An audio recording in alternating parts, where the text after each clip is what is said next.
어느 날 저녁 서늘한 바람이 궁궐담을 타고 스산하게 불어오는 날이었다.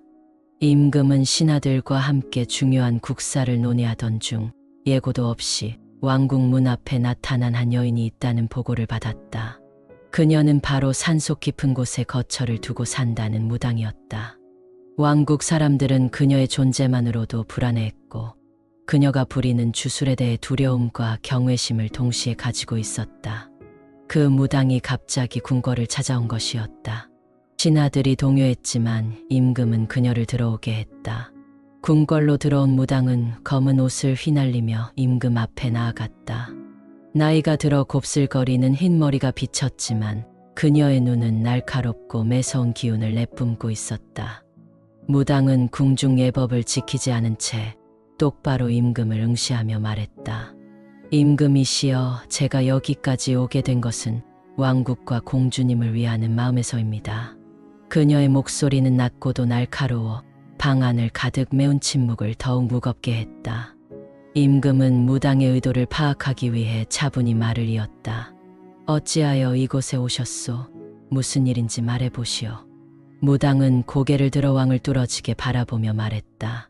가까운 미래의 공주님께 큰 불행이 닥쳐올 것입니다. 공주님을 구하려면 저의 힘이 필요하오. 그녀의 말투는 단호하면서도 섬뜩하게 들렸다. 임금은 불안감을 감추며 되물었다. 도대체 무슨 불행을 말하는 것이오? 그러자 무당은 입가에 불길한 미소를 머금고 다시 공주가 있는 쪽을 바라보았다. 그녀의 눈빛은 악의와 욕망으로 가득 차 있었다. 마침 공주가 어머니의 기도식을 마치고 아버지를 만나기 위해 이곳에 들어서고 있었다. 공주의 모습이 보이자 무당은 입술을 천천히 굴리며 말했다. 아름답고도 순결한 공주님, 그 미모와 귀한 신분이 오히려 당신에게 화가 될 것입니다. 공주님을 구하려면 저의 도움을 받으셔야 할 것입니다. 공주는 무당의 말에 당황해하며 아버지 곁으로 다가갔다. 그녀의 얼굴에는 이미 두려움이 서려 있었고 무당의 사악한 눈빛을 피하며 긴장된 표정을 지었다. 임금은 딸의 손을 잡으며 위로하려 했지만 속으로는 무당의 말이 사실일지 모른다는 불안이 자리 잡았다. 어떤 대가가 필요하단 말인가? 임금은 차분한 어조로 물었다. 무당은 입꼬리를 올리며 차가운 미소를 지었다. 임금이시여, 공주님께는 저의 보호가 필요합니다. 공주님의 안위를 지키기 위해서는 저를 신하로 삼고 공주님의 궁 안에 저의 기도처를 만들어 주셔야 하며 왕실의 보물과 금은의 절반을 내게 바쳐야 합니다. 그녀의 요구는 그야말로 무리한 것이었다. 임금은 분노와 경악을 느끼며 그녀의 얼굴을 똑바로 응시했다. 내가 아무리 예언을 말하더라도 딸을 볼모로 왕실의 재산을 요구하는 것은 도가 지나치지 않은가? 그러나 무당은 임금의 반발에 조금도 물러서지 않았다. 오히려 손을 들어 주위를 둘러보며 나지막한 목소리로 공주를 향해 말했다. 공주님, 예언의 징조는 이미 나타나고 있사옵니다. 공주님의 주위에 어둠이 깃들고 있으며 만약 제가 내린 조건을 거절한다면 공주님은 끔찍한 악령의 소나기에서 벗어나지 못하실 것입니다. 공주는 무당의 말을 듣고 더욱 불안해졌다. 그녀의 손은 차가운 땀에 젖었고 입술이 파르르 떨렸다. 그동안 궁궐에서 편안하고 행복하게 자라온 공주에게 이런 협박은 감당하기 어려운 것이었다. 공주는 두려운 마음에 아버지의 손을 꼭 쥐었다. 그녀는 지금까지 겪어본 적 없는 불안감과 공포에 휩싸였다. 무당은 공주의 반응을 보며 그 두려움을 즐기는 듯 미소를 짓고 있었다. 이것은 경고이자 제안입니다.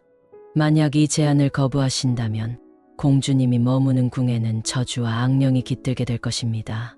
그 결과는 아무도 막지 못할 것입니다. 임금은 딸의 손을 더 꼭 잡으며 무당을 노려보았다. 그는 결코 딸을 위협하는 무당의 요구를 수용할 수 없다는 결심을 하게 되었다. 나는 결코 왕국과 딸을 지키기 위해 너의 말을 따르지 않을 것이다. 내가 무슨 주술을 쓰더라도 나의 딸을 위협하는 것을 허락하지 않을 것이다. 무당은 임금의 단호한 태도에 눈썹을 치켜세우며 조용히 웃음을 지었다. 그 웃음소리는 마치 자신이 이미 승리했다는 듯 불길하고도 섬뜩하게 들렸다. 좋습니다. 그렇다면 그 선택의 결과를 지켜보도록 하죠. 공주님의 곁에서 모든 것이 어둠으로 물들어갈 것입니다. 공주님은 저주를 피할 수 없을 것입니다. 마지막으로 공주에게 얼음처럼 차가운 눈길을 던진 무당은 몸을 돌려 궁을 나갔다. 그녀가 떠나고 나자 공주는 땅에 주저앉아 두려움에 몸을 떨었다. 임금은 딸을 부축하며 진정시키려 했지만 무당이 남기고 간 불길한 말이 머릿속에서 떠나지 않았다. 임금은 그날 밤 딸을 지키기 위해 어떻게든 방법을 강구해야겠다고 다짐했다. 그는 밤새도록 왕실의 주술사와 신하들을 불러 모아 무당의 저주를 막을 방안을 논의했지만 뚜렷한 답을 찾기란 어려웠다. 무당이 부리는 주술과 악령의 힘은 단순히 무력으로 막을 수 있는 것이 아니었다. 그날 밤 공주는 아버지가 지켜주는 궁궐 안에서도 쉽게 잠들지 못했다. 방 안에 스며든 불안감은 더 이상 자신이 알던 평온한 궁궐이 아닌 어두운 그림자 속에 숨은 미지의 위협이 깃든 장소로 변해 있었다. 침대에 누워있을 때조차 그녀는 방 안 어딘가에서 자신을 지켜보는 시선이 느껴졌고 가슴속 깊은 곳에서 알 수 없는 불길한 두려움이 퍼져나갔다. 마치 어둠 속에 숨어있는 악령이 천천히 그러나 확실히 다가오고 있는 듯한 느낌이었다. 며칠 후 왕궁에는 무거운 침묵이 감돌았다. 무당의 불길한 예언 이후로 공주는 마음이 불안해 매일 밤잠을 설쳤고 임금 역시 딸을 지키려는 마음에 밤새 근심을 거두지 못했다. 공주와 임금 모두 무당이 말했던 저주와 불행이 언제 어떤 방식으로 찾아올지 알 수 없었기 때문에 궁궐은 하루하루가 긴장과 공포 속에서 지나갔다. 그러던 어느 날 밤 깊고 적막한 어둠이 궁궐을 덮을 무렵 공주는 갑작스럽게 한기를 느끼며 잠에서 깨어났다. 주변은 너무도 조용했고 그 조용함은 불안과 두려움을 더욱 증폭시키는 듯했다. 침실의 창문은 닫혀 있었는데도 차가운 바람이 스멀스멀 스며드는 듯 방 안에 기이한 한기가 감돌았다. 마치 보이지 않는 무언가가 창문 너머에서 방 안으로 들어오고 있는 듯한 느낌이었다. 공주는 한동안 침대 위에 앉아 주변을 둘러보며 무슨 일이 벌어지고 있는지 파악하려 했다. 그런데 갑자기 방 한 구석에서 희미하게 들려오는 목소리가 그녀의 귀에 닿았다. 그 목소리는 낮고 사악한 소리로 마치 가냘프게 흘러나오는 속삭임 같았다. 공주님, 공주님. 목소리는 희미했지만 그 속에는 차갑고도 공허한 기운이 가득했다. 공주는 숨을 멈추며 그 소리를 듣고 있던 도중 방 안 어딘가에서 차가운 기운이 스며들기 시작했다. 그 기운은 마치 그녀의 몸을 감싸듯 서서히 다가왔고 그녀의 심장은 두려움에 빠르게 뛰기 시작했다. 그때 공주는 어렴풋이 방 한쪽 벽에 그림자가 나타나고 있는 것을 발견했다. 그림자는 서서히 나타나기 시작하더니 마치 사람의 형체처럼 점점 뚜렷해졌다. 공주는 손이 떨리는 것을 느끼며 침대 가장자리로 물러났다. 그림자는 마치 그림자 속에서 튀어나온 악령처럼 음산한 기운을 뿜어내며 점점 공주 쪽으로 다가오고 있었다. 그림자는 아무런 소리도 내지 않았지만 그 모습은 말로 형언할 수 없는 공포감을 주었다. 검은 형체는 발이 닿지 않은 채 허공에 떠 있었고 얼굴이라고 불릴 만한 형체가 없는데도 불구하고 그림자는 공주를 응시하는 듯한 기운을 풍겼다. 그것은 무당이 보냈을 악령일 것이라는 불길한 예감이 그녀의 머릿속을 스쳤다. 공주는 공포에 몸이 굳어버렸다. 악령은 서서히 공주의 침대 쪽으로 다가와 그녀의 얼굴 바로 앞까지 접근했다. 가까이 다가온 악령에서 차가운 한기가 뿜어져 나왔고 그 한기는 마치 얼음장같이 그녀의 몸을 감싸며 점점 더 강해졌다. 그녀의 숨은 가빠지고 등골이 오싹해지며 몸 전체가 떨리기 시작했다. 악령은 아무런 소리도 내지 않았지만 그 존재만으로도 그녀는 자신이 악몽 속에 갇힌 것 같은 공포에 사로잡혔다. 그때 공주는 갑자기 어린 시절 어머니가 주신 작은 부적을 떠올렸다. 어머니가 돌아가시기 전 항상 공주의 목에 걸어주셨던 그 부적은 어머니의 따뜻한 손길과 보호의 상징이었다. 공주는 손이 떨리는 가운데 부적을 찾아서 목에서 꺼내 들었다. 부적은 오랜 세월이 지나 빛바랜 채였지만 그녀는 어머니의 사랑이 이 안에 깃들어 있다고 믿었다. 공주는 간절한 마음으로 부적을 들고 악령을 향해 내밀었다. 그녀의 마음속 깊은 곳에서는 어머니가 자신을 보호해 줄 것이라는 희망이 피어올랐다. 순간 부적에서 희미한 빛이 스며들어 나오기 시작했다. 그 빛은 아주 작고 희미했지만 악령은 그 빛이 자신에게 다가오는 순간 살짝 뒤로 물러서는 듯한 반응을 보였다. 공주는 그 빛이 악령에게 닿기만 한다면 자신이 안전해질 것이라는 확신에 사로잡혀 부적을 더욱 강하게 악령에게 내밀었다. 그러나 악령은 쉽게 물러나지 않았다. 악령은 공주의 부적을 보고 잠시 멈칫했지만 이내 더욱 강렬한 기운을 뿜어내며 다시 공주에게 다가왔다. 그것은 마치 그녀의 공포를 먹고 자라나는 듯 더욱 강력해진 모습으로 나타났다. 공주의 손에 있는 부적은 미약하게 빛나고 있었지만 악령의 기운에 밀려 점점 더 희미해지기 시작했다. 공주는 부적을 손에 쥔 채 두려움에 몸이 떨려왔고 눈앞이 흐릿해지기 시작했다. 그때 밖에서 급히 문을 두드리는 소리가 들렸다. 그것은 바로 공주의 비명을 듣고 달려온 시녀와 경비병들이었다. 문이 열리자 악령의 형체는 갑자기 흐릿해지기 시작했다. 마치 사람들의 눈에 보이지 않기를 바라는 듯 악령은 천천히 사라져갔다. 시녀와 경비병들이 방 안으로 들어왔을 때에는 이미 악령은 흔적도 없이 사라져 있었고 공주는 침대 위에서 창백한 얼굴로 숨을 헐떡이고 있었다. 시녀는 공주가 몸을 부들부들 떨고 있는 것을 보고 급히 다가가 그녀의 손을 붙잡고 위로했다. 공주님, 무슨 일이 있었던 겁니까? 왜 이렇게 몸이 차가우신가요? 공주는 힘겹게 입을 열며 밤사이에 벌어진 일들을 이야기했다. 악령이 방 안에 나타나 자신을 괴롭혔고 그 존재가 자신의 몸을 감싸며 끔찍한 공포감을 주었다고 말했다. 시녀와 경비병들은 공주의 말에 충격을 받았고 이 소식은 곧 임금에게 전해졌다. 임금은 밤새 딸이 겪은 공포의 분노와 두려움에 휩싸였다. 무당이 남긴 불길한 예언이 단순한 협박이 아니었음을 깨달은 그는 딸을 보호하기 위해 어떻게든 이 사악한 기운을 막아야겠다고 결심했다. 그는 왕실의 모든 신하와 주술사들을 불러 무당의 저주와 악령을 막아낼 방법을 논의하기 시작했다. 그러나 밤새 궁궐에 퍼진 음산한 기운은 사람들의 마음속에 어둠을 드리우고 공주와 임금의 가슴속엔 더욱 깊은 불안을 남겼다. 공주는 악령이 다시 찾아올지 모른다는 두려움에 잠을 이루지 못했다.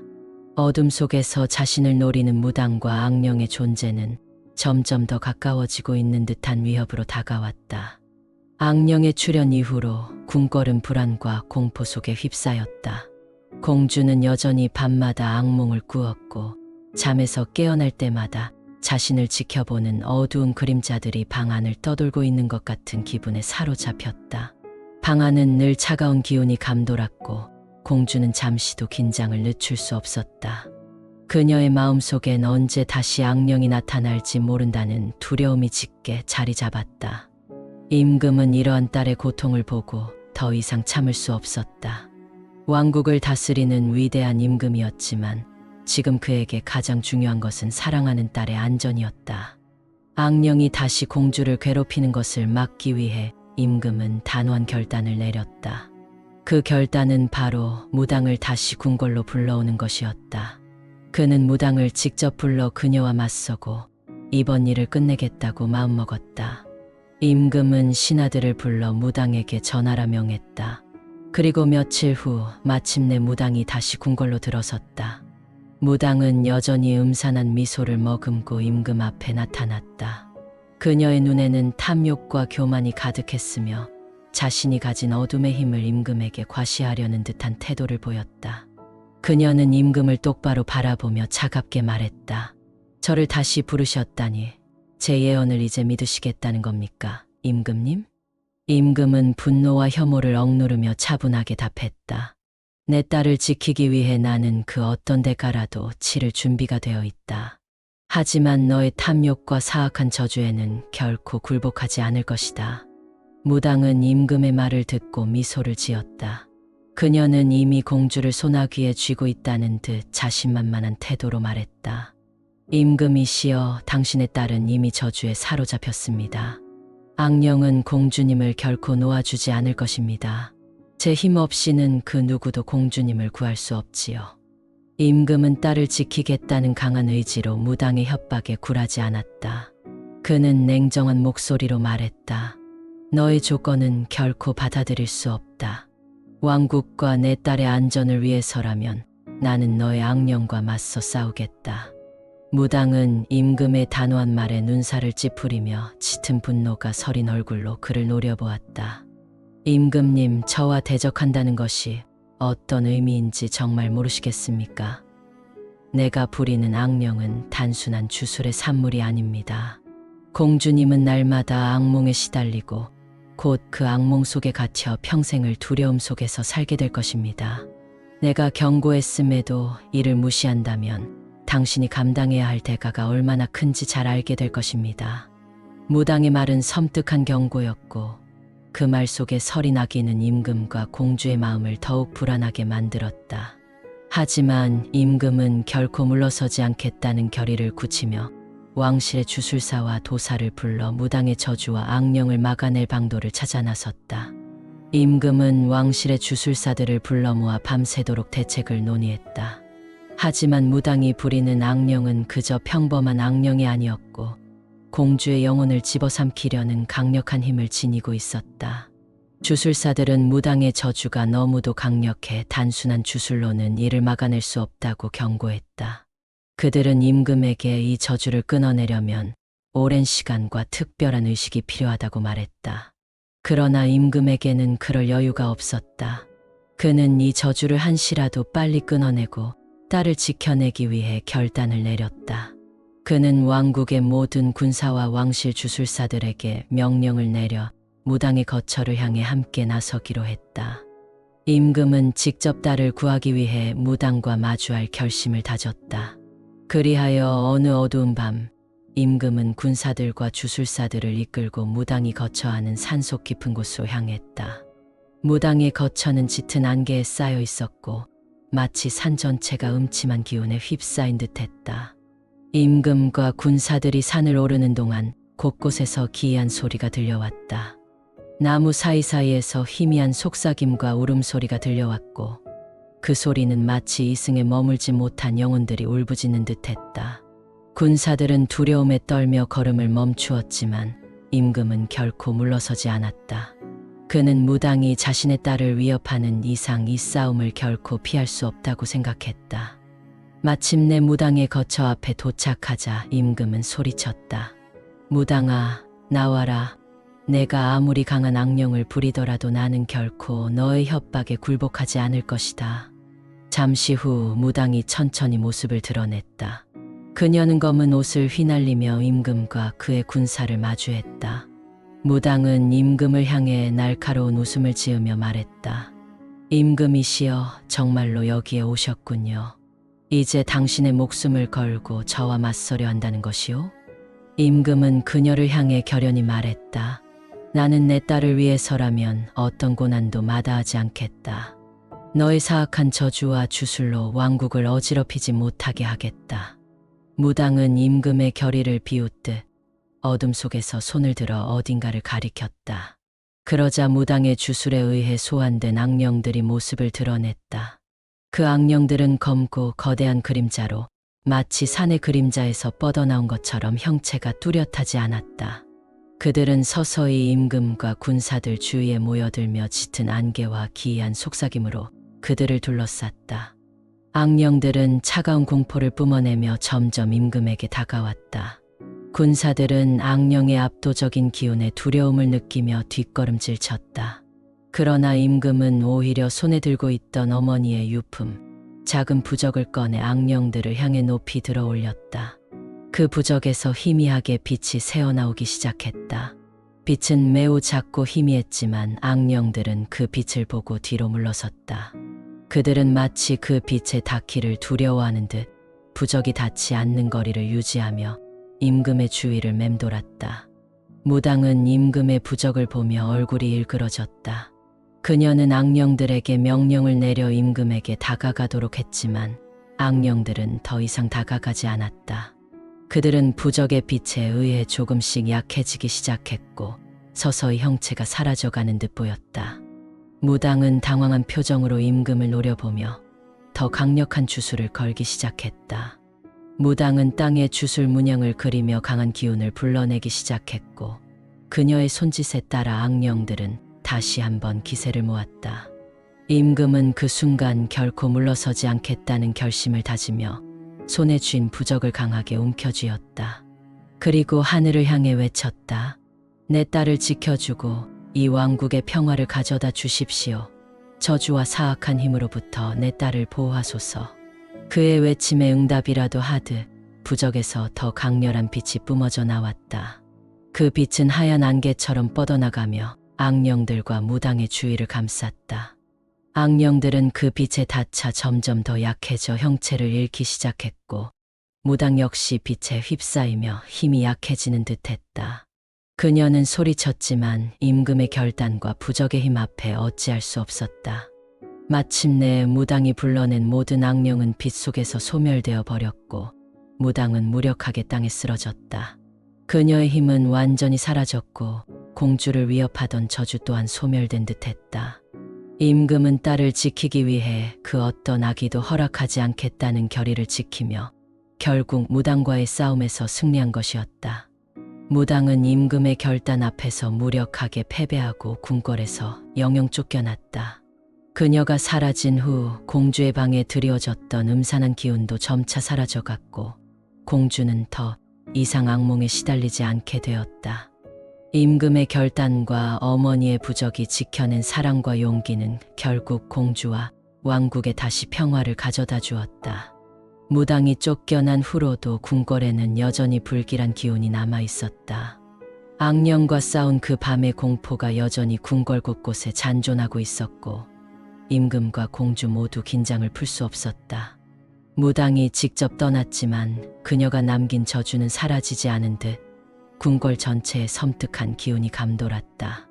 얼마 지나지 않아 궁궐에서는 이상한 일들이 벌어지기 시작했다.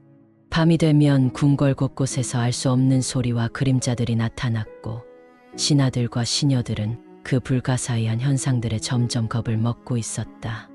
어둠이 깔리면 바람이 전혀 불지 않는 날에도 복도에서는 서늘한 바람이 불어왔고 곳곳에서 들리는 소리는 마치 사람의 울음 같았다. 그 소리는 아득하고 낮게 울리다가 점점 가까워지며 귓가를 맴돌았다. 심지어는 마루가 스스로 삐걱거리는 소리와 창문이 흔들리는 소리까지 들려왔고 궁궐의 공기는 한층 무겁고 음산해졌다. 이러한 불길한 기운은 공주의 침실에까지 스며들었다. 공주는 밤마다 잠을 이루지 못하고 깊은 두려움에 사로잡혔다. 문을 닫아도 그 안으로 서늘한 기운이 스며들었고 캄캄한 방 안에는 알 수 없는 시선이 자신을 지켜보는 듯한 느낌이 들었다. 공주는 한밤중에도 작은 소리에도 놀라곤 했고 자꾸만 악몽에 시달리며 매일 아침 창백한 얼굴로 깨어났다. 어느 날 밤 공주는 잠에서 깨어나 이상한 소리를 들었다. 방 안에는 자신 외에 아무도 없었지만 어딘가에서 사람의 숨소리가 들려왔다. 처음엔 자신이 숨을 헐떡이는 소리라 생각했지만 그 소리는 점점 더 가까워지며 그녀의 침대 가장자리에서 들리는 듯했다. 공주는 가슴이 두근거리며 주변을 살폈지만 방 안은 고요한 어둠 속에 잠겨 있었다. 그러던 순간 갑자기 거울 속에서 희미한 빛이 스멀스멀 번져나왔다.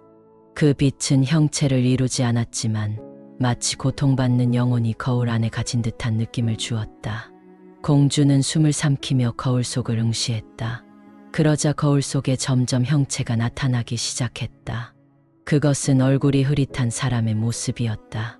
검고 깊은 그림자가 거울 안에 서서히 나타나며 그녀를 바라보고 있었다. 그 형체는 공주를 향해 손을 뻗었고 입을 천천히 열어 무언가를 속삭였다.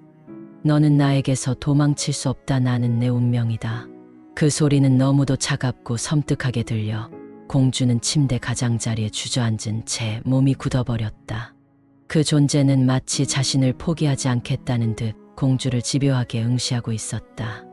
공주는 손끝이 떨리는 것을 느끼며 가까스로 눈을 감고 고개를 돌렸다. 하지만 그 목소리는 여전히 귓가에서 떠나지 않았다. 그 목소리는 공주에게 저주가 아직 끝나지 않았음을 경고하는 것 같았다. 그 순간 방 안의 온도가 급격히 떨어지며 한기가 공주의 몸을 감싸기 시작했다. 그녀는 무당의 저주가 다시 나타났음을 직감했다. 임금이 무당을 궁에서 몰아내고 악령을 물리쳤다고 믿었지만 그 악령의 잔재가 여전히 자신을 따라다니고 있는 것이었다. 공주는 두려움에 떨며 입술을 깨물고 어머니가 남겨준 작은 부적을 꼭 쥐었다. 그때 어머니가 남겨준 부적에서 희미한 빛이 새어나오기 시작했다. 부적에서 뿜어져 나오는 빛은 방 안을 조금씩 밝히며 어둠을 밀어내기 시작했다. 공주는 부적의 빛에 힘을 얻어 두려움을 억누르고 거울 속을 다시 바라보았다. 빛이 비추는 곳마다 그림자가 서서히 흐려지기 시작했고 거울 속에 서 있던 형체가 조금씩 사라져갔다. 공주는 안도의 숨을 쉬며 마음을 가라앉혔다. 그러나 그 순간 방 밖에서 알 수 없는 울음소리가 들려왔다. 울음소리는 궁궐 복도에서부터 서서히 다가오는 것처럼 들렸고 마치 누군가가 고통스러운 목소리로 자신의 이름을 부르는 듯했다. 공주는 심장이 쿵쾅거리며 떨리는 손을 어루만지며 복도 쪽으로 조심스럽게 다가갔다. 문을 열어보자 복도 끝에서 하얀 옷을 입은 여인의 형체가 보였다. 그 형체는 마치 유령처럼 공중에 떠 있었고 공주를 응시하며 천천히 다가왔다. 공주는 문을 닫으려 했지만 그 형체는 이미 너무 가까이 다가와 있었다. 그녀는 공포에 사로잡혀 비명을 지를 수밖에 없었고 그 소리는 곧 경비병들과 시녀들에게 들려왔다. 경비병들이 황급히 방으로 달려왔고 공주는 문을 열자마자 그들에게 뛰어가 안겼다. 그러나 그 형체는 경비병들에게는 보이지 않는 듯 그들 중 누구도 그것을 보지 못했다. 공주는 무슨 일이 일어나고 있는지 묻는 경비병들에게 방 안에서 벌어진 일들을 전했다. 그녀는 악령이 떠나지 않았고 자신을 계속 따라다니고 있다고 했다. 경비병들은 공주의 말을 듣고 경악을 금치 못했다. 그들은 즉시 임금에게 상황을 알렸다. 임금은 딸이 다시 악령에 시달리고 있다는 소식을 듣고 충격과 분노에 휩싸였다. 그는 무당의 저주가 여전히 궁궐에 남아있다는 사실을 깨닫고 밤새도록 딸의 방을 지키기로 결심했다. 임금은 직접 공주의 방으로 향해 딸의 옆에 앉아 그녀를 위로했다. 공주는 아버지의 손을 꼭 잡고 어두운 밤을 함께 보냈다. 임금은 눈을 감고 있는 공주의 손을 잡으며 조용히 다짐했다. 너를 지켜줄 것이다. 그 어떤 악령도 내게 닿지 못하게 하겠다. 그러나 임금의 다짐에도 불구하고 방 안의 음산한 기운은 쉽게 사라지지 않았다. 그날 밤 임금은 딸이 잠들자 그녀 곁에 부적을 놓고는 주술사들을 불러 궁궐 안에 남아있는 저주를 완전히 없앨 방도를 찾았다. 주술사들은 궁궐 곳곳에 남아있는 무당의 잔재를 찾아 제거하기 위해 오랜 시간 기도와 주술을 펼쳤다. 그들은 무당이 궁궐 곳곳에 남긴 주술의 흔적을 찾아내어 그 저주를 씻어내기 위해 최선을 다했다. 방 안과 복도 그리고 궁궐의 각 구석을 돌며 부적과 기도문을 두고 궁궐 전체의 빛을 채우려 했었다. 임금은 온 궁궐이 저주에서 벗어나도록 밤새 기도하고 주술사들과 함께 궁궐 곳곳에 강력한 보호의 주술을 걸었다. 딸을 지켜내겠다는 그의 결심은 결코 꺾이지 않았고 그날 밤은 마치 임금이 왕국 전체를 위해 싸우는 밤처럼 느껴졌다. 임금과 주술사들의 노력 끝에 서서히 궁궐에 남아있던 음산한 기운이 거쳐갔다. 복도를 감싸고 있던 차가운 한기와 방 안을 맴돌던 저주의 그림자가 점점 사라져갔고 마침내 궁궐은 평온을 되찾았다. 아침이 되어 햇살이 궁궐 안을 환하게 비추자 궁궐에 남아있던 불길한 기운도 완전히 사라졌다. 공주는 평온한 아침 햇살을 느끼며 눈을 떴다. 악령의 그림자가 사라진 듯 방 안은 따뜻하고 밝은 기운으로 가득했다. 공주는 오랜만에 느끼는 안락함에 안도의 미소를 지으며 침대에서 일어났다. 그녀는 아버지의 손을 잡고 자신을 지켜주기 위해 밤새 고군분투한 임금에게 감사의 인사를 전했다. 임금은 딸을 지켜낸 기쁨에 그녀를 따뜻하게 안아주며 이제 더 이상 악령이 왕국을 위협하지 못할 것이라고 말했다. 그는 공주를 위해 어떤 위험도 마다하지 않을 것이며 그 어떤 사악한 저주도 결코 그의 사랑하는 딸을 해칠 수 없도록 보호할 것이라고 다시 한번 다짐했다. 그날 이후로 궁궐에는 더 이상 악령의 그림자가 나타나지 않았다. 공주는 임금과 함께 평온한 일상을 되찾았고 궁궐 곳곳에 행복한 기운이 다시 가득하게 되었다. 임금과 주술사들이 왕궁 곳곳에 남아있던 악령의 흔적을 정화한 이후로 궁궐은 평온을 되찾는 듯했다. 하지만 임금은 완전히 긴장을 풀지 못했다. 그는 여전히 어딘가에 남아있을지 모르는 무당의 저주가 완전히 사라졌다고 확신할 수 없었다. 공주 역시 이 사악한 기운이 아직도 자신을 노리고 있다는 불안감을 떨쳐내지 못했다. 며칠이 지나고 공주가 다시 한번 악몽에 시달린 뒤 임금에게 불길한 소식을 전했다. 아버님, 꿈속에서 무당이 다시 나타났어요. 그녀가 저를 부르며 복수를 외쳤습니다. 그녀의 목소리가 머릿속에서 떠나지 않아요. 공주의 얼굴은 창백했고 눈에는 깊은 공포가 서려 있었다. 그날 밤 임금은 더 이상 지체할 수 없다고 결심했다. 그는 왕국의 모든 주술사와 신하를 불러 이 저주를 완전히 끝내기 위한 결전을 준비하라고 명령했다. 주술사들은 마지막 방법으로 무당이 남긴 악령의 잔재를 완전히 몰아낼 강력한 의식을 수행하기로 했다. 임금은 그 의식이 위험하다는 것을 알면서도 결코 물러서지 않았다. 그는 공주를 지키고 왕국에 다시는 불길한 그림자가 들이오지 않게 할 결심을 다졌다. 그리하여 그날 밤 임금과 주술사들은 악령과 무당의 저주를 완전히 몰아낼 의식을 준비하기 위해 궁궐의 중앙 정원에 모였다. 정원 한가운데에는 커다란 제단이 마련되었고 그 제단 주변에는 왕국의 가장 강력한 부적들과 성스러운 물이 뿌려졌다. 주술사들은 정원의 네 귀퉁이에 각기 다른 부적을 걸고 온 힘을 다해 저주를 끊어내기 위한 준비를 마쳤다. 공주는 아버지와 주술사들을 믿고 있었지만 한편으로는 남모를 두려움에 사로잡혀 있었다. 자정이 다가오자 주술사들은 각자의 위치에 서서 엄숙하게 주문을 외우기 시작했다. 그들의 목소리가 어둠 속에 울려 퍼지며 정원의 분위기는 점점 더 긴장감과 무거운 기운으로 가득 찼다.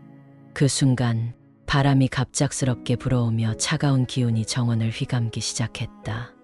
어딘가에 숨죽이고 있던 무당의 저주가 그 힘을 드러내며 임금과 주술사들에게 위협을 가해오고 있었다. 갑자기 어둠 속에서 낮고 으스스한 웃음소리가 들려왔다. 그 소리는 모든 사람의 귀에 사악하게 울려 퍼지며 마치 무당이 이곳에 다시 나타난 것 같은 느낌을 주었다. 임금은 딸의 손을 꼭 잡고 공주에게 속삭였다.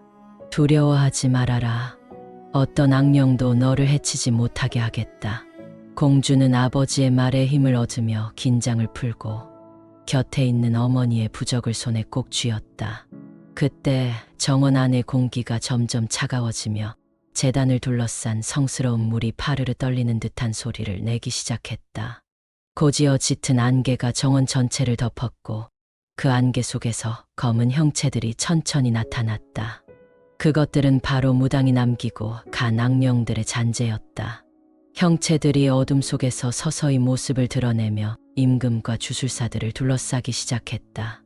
악령들은 아무런 말 없이 공중에 떠 있었지만 그 기운만으로도 마치 모든 생명체를 삼켜버릴 듯한 압박감을 주었다. 주술사들은 악령들을 물리치기 위해 더욱 힘차게 주문을 외웠지만 악령들은 그들의 주술을 비웃기라도 하듯 서서히 제단을 향해 다가왔다.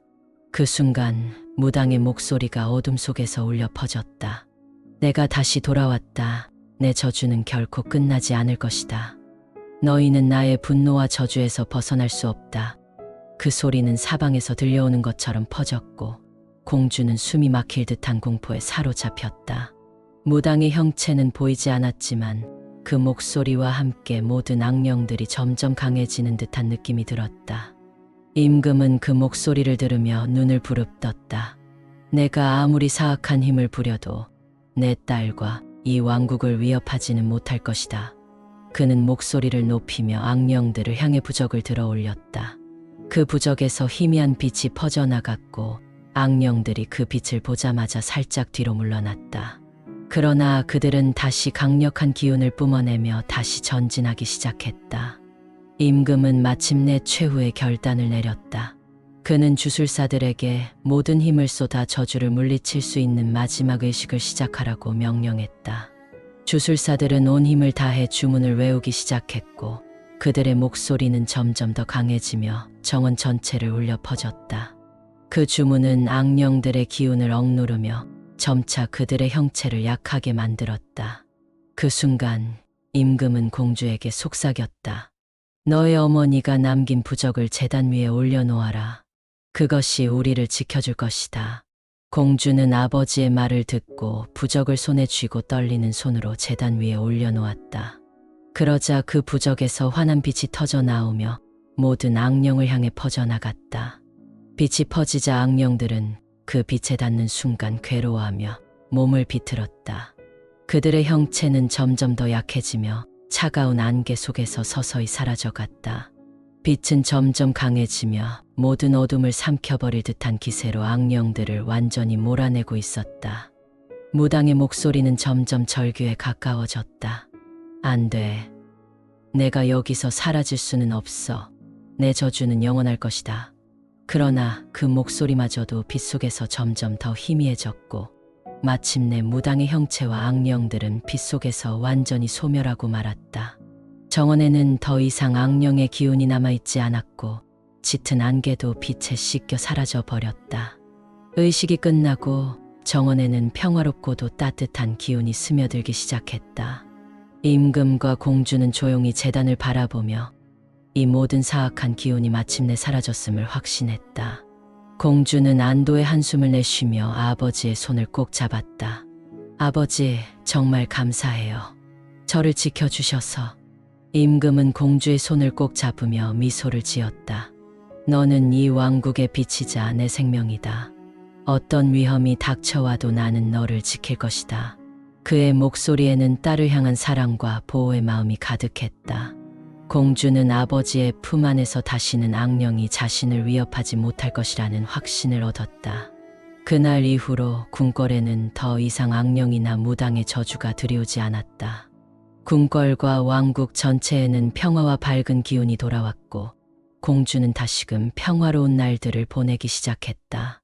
왕국의 사람들은 임금의 용기와 주술사들의 헌신에 감사하며 왕국에 찾아온 평화와 행복을 기렸다. 왕국은 다시금 밝고 평화로운 나라가 되었고 공주와 임금은 오랫동안 행복하게 살았다. 공주는 매일 아침 어머니의 부적을 바라보며 아버지의 사랑과 어머니의 보호를 느꼈고 그 힘으로 인해 그 어떤 사악한 기운도 다시는 자신을 위협할 수 없음을 믿었다.